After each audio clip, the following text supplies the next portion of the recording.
سلام، به کانال من خوش اومدی. محتوای این کانال درباره آموزش عکاسی و فتوشاپه. اگه به این موضوعات علاقه‌مندی میتونی کانال رو سابسکرایب کنی. تو این ویدیو میخوایم با هم یاد بگیریم که چطور سایز بینی رو تو نرم افزار فتوشاپ تغییر بدیم. اول قفل لایه عکسمون رو باز میکنیم. با کنترل جی از لایه‌مون یک کپی میگیریم تا بتونیم تو مراحل بعد با خاموش و روشن کردن چشم لایه تغییراتمون رو ببینیم. از منوی بالا فیلتر لیکویفای رو انتخاب میکنیم. اینو دقت بکنید توی منوی سمت چپ این پنجره که باز میشه اولین گزینه رو انتخاب کرده باشید.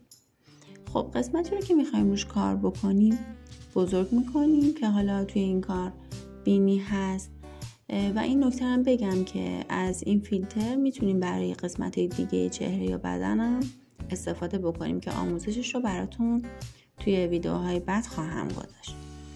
با این ابزارمون با موس از گوشه های بینی میگیریم و به سمت داخل آروم آروم میکشیم. حواستون باشه که این تغییرات نباید یه دفعه‌ای باشه که بینی از حالت طبیعیش خارج بشه.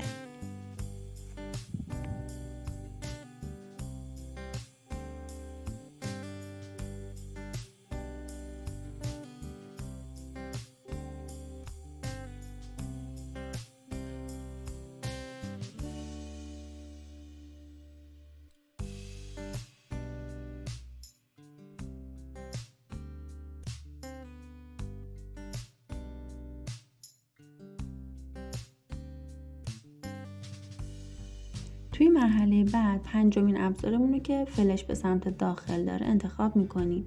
این ابزار چیکار میکنه؟ قسمت رو که ما میخوایم برامون فشرده تر میکنه و جمع میکنه. میایم روی قسمت هایی که به نظرمون بزرگه رو هر کدوم یک کلیک میکنیم تا جمع تر بشه که تغییراتش هم میتونید توی کار ببینید. حتما به سایز براشتونم و دنسیتیش دقت بکنید که از اینجا میتونید سایزش رو تو هر قسمتی که میخواید تغییر بدید. اوکی رو میزنیم و حالا میتونیم با خاموش و روشن کردن چشم لایه‌مون تغییراتمون رو ببینیم.